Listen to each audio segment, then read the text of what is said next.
Thanks, Chairman Graham. Actually, let me first thank you for holding this hearing and showing leadership on this issue. You are definitely not a senator who's afraid of big ideas, and we have a big problem that is going to require some big ideas. Fortunately, they're pretty simple ideas. Protecting Social Security has only grown more urgent since our last hearing in the Budget Committee 2 years ago. According to the Nonpartisan Congressional Budget Office, the Social Security Trust Fund will be exhausted a year earlier than previously predicted, in part due to the Republican Beautiful for Billionaires bill last year.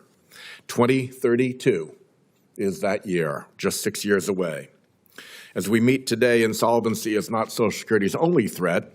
The Trump administration shrank the Social Security Administration's workforce by thousands, reassigned technical experts to the phone lines with minimal training, closed regional offices, made the agency's website less reliable, and made it harder to access services. That's why Senator Merkley and others are hearing from constituents.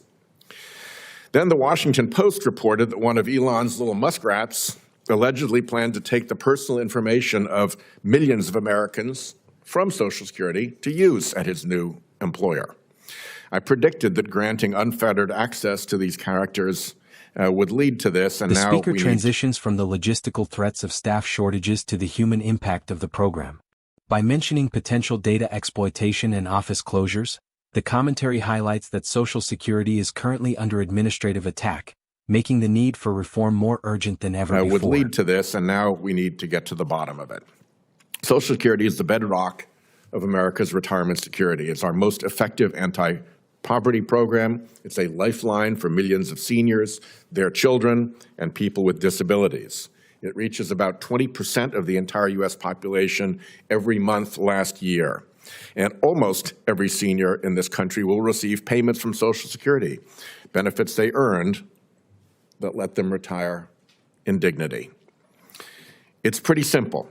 Without new revenue, Social Security will not be able to cover full benefits, and that will start in 2032. It will cover 72% of benefits after that, according to CBO. I think we all remember President Biden's State of the Union address when Republicans and Democrats jumped up together in a big huzzah on the floor and gave a standing ovation. This section serves as the moral center of the speech.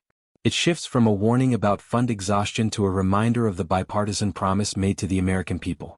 The commentary emphasizes that Social Security is the primary defense against poverty for millions, making benefit cuts a violation of public trust. And gave a standing ovation to the notion that cutting Social Security and Medicare was off the table. So the only way to extend solvency without cutting benefits or borrowing money, which would be also very dangerous, is to raise more revenue. It's pretty simple. If we still agree on that, then there are win-win common sense solutions that would both extend Social Security solvency indefinitely without benefit cuts and make our corrupted tax system fairer. Right now, the cap on Social Security contributions means that a tech exec making $1 million effectively stops paying into Social Security in March, while a school teacher continues to make contributions from her paycheck through every single paycheck all year long. My Medicare and Social Security Fair Share Act would fix that by requiring contributions to Social Security on wages above $400,000. We can debate the gap between 184 and 400. That represents the Biden administration's pledge.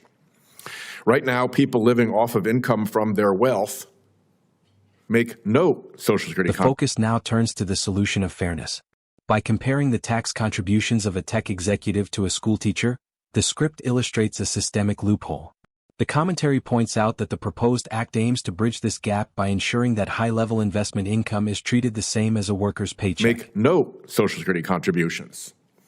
My bill would require those making more than $400,000 in investment income to contribute just like those who are working for their income.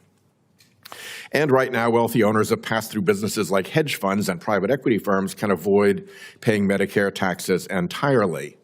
In fact, some programs are designed to do just that. So my bill would close that loophole as well. Those reforms raise enough revenue to make Social Security solvent for the entire 75-year actuarial window, according to the Social Security actuary. That is as far as the actuarial eye can see. And the Medicare actuary found it would also extend Medicare solvency for as far as the actuarial eye can see. So we can protect Social Security for all without cutting benefits, and we also get to end unfair tax dodges that let those at the top play by a different set of rules than everyone else. It is a twofer. So to Chairman Graham, let me say we can do this. It's big, but it's actually not all that hard or complicated. And the sooner we do it, the better off everyone will be. Thank you very much. The conclusion simplifies a massive national issue into a straightforward choice. The final message is one of practicality and hope, suggesting that while the problem is large, the solution of adjusting revenue is not complicated. It leaves the audience with the idea that protecting retirement is a matter of political will.